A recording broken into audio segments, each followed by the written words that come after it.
డబ్బు ఉంది కదా అని గర్వంతో మనం ప్రవర్తించడం. సోఫాలో హాల్లో కూర్చుని మనకి ఎంత ఉంది అంత ఉంది, మన లెవెల్ ఏంటో తెలుసా అని పిల్లల ముందే మాట్లాడడం. పిల్లల ముందు ఎప్పుడూ మన ఆస్తులు చెప్పకూడదు, అప్పులు కూడా చెప్పకూడదు చదువుకునే పిల్లల ముందు. ఎందుకంటే ఆస్తులు చెబితే గర్వం వస్తుంది, అప్పులు చెబితే నీరసం నిర్వీర్యం వస్తుందమ్మా. చేయకూడదు, అలాగా నిరాశ వస్తుంది. అప్పులు కూడా చెప్పకూడదు. అప్పులు చెప్పామనుకోండి, నాన్నగారు నా గురించి ఇంత అప్పులు చేస్తున్నారా, ఇంత చదవడం మానేస్తుంది అమ్మాయి, భయపడుతుంది. లేదమ్మా కూడా అమ్మాయి ప్రస్తావించిన, ఎందుకమ్మా నీకు ఎందుకమ్మా తల్లి, బంగారు తల్లి నువ్వు చదువుకోమ్మా, నీకేం లేదు అంతేం లేదమ్మా అని చెప్పాలి, ధైర్యం చెప్పేవాడు చదువుకుంటారు. ఆస్తులు చెప్పామనుకోండి గర్వం వచ్చేసి నువ్వు చదవపోయినా పర్వాలేదు అనుకోండి, చదవడు. 10వ తరగతిలో ఉండగానే బండి కొనమంటాడు, ఇక చదవడు అసలు. ఇవాళ మనం చేస్తున్నది ఏది, మనకు డబ్బు ఉంది కదా అని కొనిచ్చేస్తున్నాం.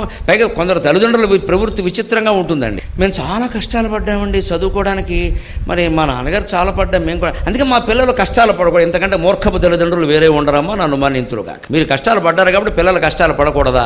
వాళ్ళ కష్టం సుఖం తెలియద్దా? మన తల్లిదండ్రులు మన అలాగే పెంచారా?